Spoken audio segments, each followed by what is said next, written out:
Ask Mixing with Mike. I've been working with standard plugins that come with Pro Tools and want to upgrade. What plugins do you recommend?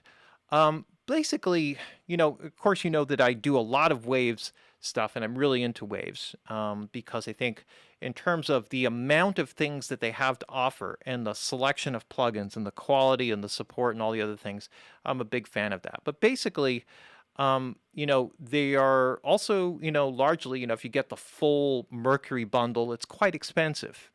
So I think primarily what you have to look at is, if I'm looking at plugins without recommending specific plugins, then what you really want to do is you want to make sure that you have good reverbs, good EQ, good compressors, right? And those are your kind of basic three elements that you want to have for mixing, and then good limiters, which would be for mixing. So wherever you get them from in terms of plug-in bundles, you want to make sure that you have one really good quality reverb. I happen to like impulse response reverbs, IR reverbs, and there are many companies that make them because they're actual samples of acoustic spaces and they have a tendency to sound the most natural. Also, many of them also emulate a lot of vintage reverbs, which is very, very cool, right? So that's kind of like, and there's a lot of companies that do them, and it's a very, very cool technology. Some of that emulation technology also has been developed for actual the actual vintage hardware like EQs and compressors, and it gets to be a very big processor hog, right? And that's maybe the only issue with it. The other thing is that you want to have like a good selection of vintage EQs. So you'll usually get basic EQs with any kind of application, it's just like host plugins. And they're generally good for basic stuff. But you want to get something that emulates or does vintage processing. Like last week, we went over the HEQ, which is a really good, like if you wanted one plugin that gave you a lot of different vintage flavors, that would be a really good one.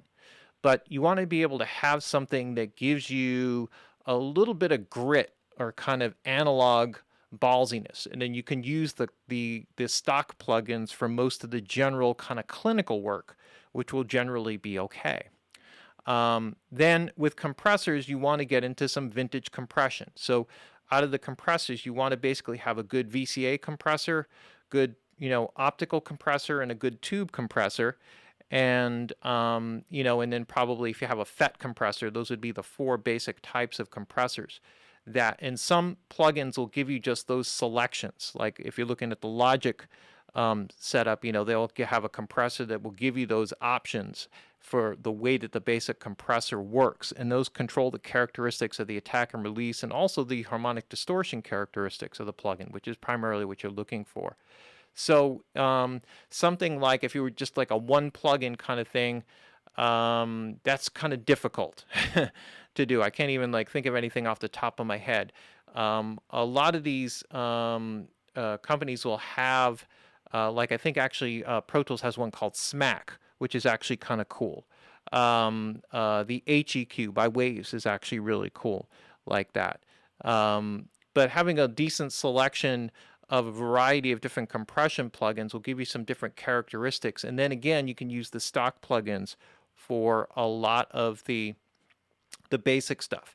So this is kind of like a starter package of things without getting into a whole big thing. Because if you want to get into like, oh, I want an Neve compressor and I want a Pi compressor and I want, the 1176 compressor, you could start to get into those individual plugins. But you basically want at least a series of plugins that will give you some vintage analog warmth, right? And will kind of give you some body into all that. And that's a good starting place in terms of building your plugins and kind of building in some character building analog emulating kind of plugins. Those are usually the most important ones that you do your primary creative work with when you're working with mixing. So there's my Ask Mixing with Mike. What plugins do you recommend? It's hard for me. I don't want to get into recommending like just specific manufacturers because I think there's a lot of quality plugins made by a lot of different manufacturers, and you kind of have to work based off of your price point for that. All right, there's our Mixing with Mike segment.